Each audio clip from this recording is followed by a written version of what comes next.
మనలో ఎవరైనా సరే మీరెవరు అని ఎదుటి వ్యక్తి ప్రశ్నిస్తే అందుకు సమాధానంగా మనం ఇచ్చే సమాధానం మన పేరు చెప్పడమే. ఆ తర్వాత మన తల్లిదండ్రుల పేర్లు, ఊరు, ఇతరత్ర వివరాలు చెబుతూ ఉంటాం. ఇక పెళ్ళైన మహిళ అయితే తమ పుట్టి నుంచి మెట్టింటికి వస్తారు కాబట్టి తన భర్త పేరు చెబుతారు. ఇప్పుడైతే పెళ్ళైన మహిళలు భర్త పేరు చెబుతున్నారు, కానీ ఒకప్పుడు భర్త పేరు చెప్పేవారు కాదు. అది అనాదిగా వస్తున్న సంప్రదాయం. అదే సంప్రదాయాన్ని వారంతా ఎన్నికల్లోనే చూపిస్తే ఎలా ఉంటుంది? సొంత పేరు చెప్పకుండా తాము ఫలానా వారి భార్య అని మాత్రమే పేర్లు నమోదు చేసుకున్న ఎన్నిక గురించి ఇప్పుడు చూద్దాం.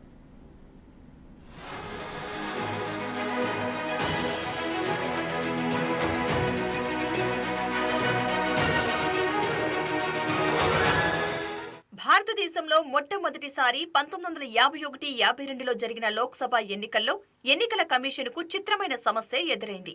ఓటర్ల జాబితాలు తయారు చేసేటప్పుడు మహిళలు తమ అసలు పేర్లు చెప్పకుండా ఫలానా వ్యక్తి భార్యననో కుమార్తెనో చెప్పసాగారు. స్థానిక ఆచారాలు, సాంప్రదాయాలే ఈ పరిస్థితికి కారణం. ఇలాంటి కేసులన్నీ బీహార్, ఉత్తరప్రదేశ్, మధ్య భారత్, రాజస్థాన్, వింధ్యప్రదేశ్లలో ఎదురయ్యాయి.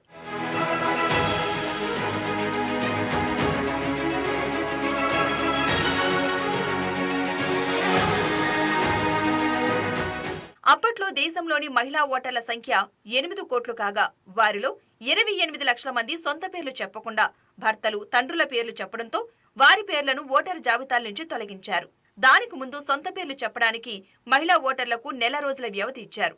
దీన్ని బీహార్లో చాలా మంది సద్వినియోగం చేసుకోగా రాజస్థాన్ మహిళలు మాత్రం పేర్లు చెప్పడానికి ముందుకు రాలేదు. దీంతో అలాంటి మహిళలు మొత్తం 28 లక్షల మంది పేర్లను గడువు ముగిసిన తర్వాత తొలగించారు.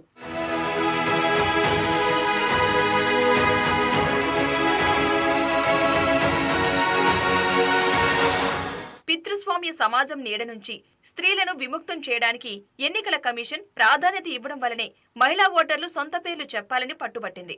1950లో భారత్ గణతంత్ర రాజ్యాంగంగా ఆవిర్భవించడానికి ఒక రోజు ముందు ఏర్పడిన ఎన్నికల సంఘం ఇంతవరకు 17 లోక్సభ ఎన్నికలు నిర్వహించింది.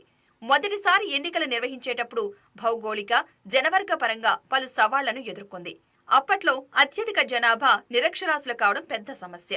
నాడు పేరు చెప్పడానికే సంకోచించిన మహిళా ఓటర్లు నేడు పురుషులను మించి పోలింగ్లో పాల్గొంటున్నారు.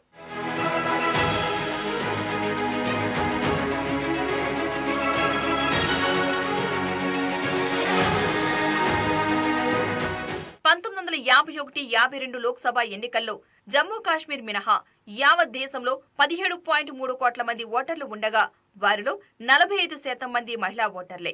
2019లో మొత్తం ఓటర్ల సంఖ్య 91.1 కోట్లకు చేరగా వారిలో మహిళల సంఖ్య 43.85 కోట్లు, పురుష ఓటర్ల సంఖ్య 47.34 కోట్లు. తొలి లోక్సభ ఎన్నికల్లో మహిళల కోసం 27,527 ప్రత్యేక పోలింగ్ కేంద్రాలను ఏర్పాటు చేశారు. 2019 లోక్సభ ఎన్నికల్లో 67.4% మంది ఓటర్లు పాల్గొనగా వారిలో పురుషుల కన్నా మహిళా ఓటర్ల సంఖ్య కాస్త ఎక్కువ. ఆ ఎన్నికల్లో 67.18% మంది స్త్రీలు, 67.01% మంది పురుషులు ఓటు వేశారు. 2024 లోక్సభ ఎన్నికల్లో 47.1 కోట్ల మంది మహిళా ఓటర్ల పేర్లు నమోదయ్యాయి. 12 రాష్ట్రాల్లో పురుషుల కన్నా మహిళా ఓటర్ల సంఖ్య కాస్త ఎక్కువగా ఉంది.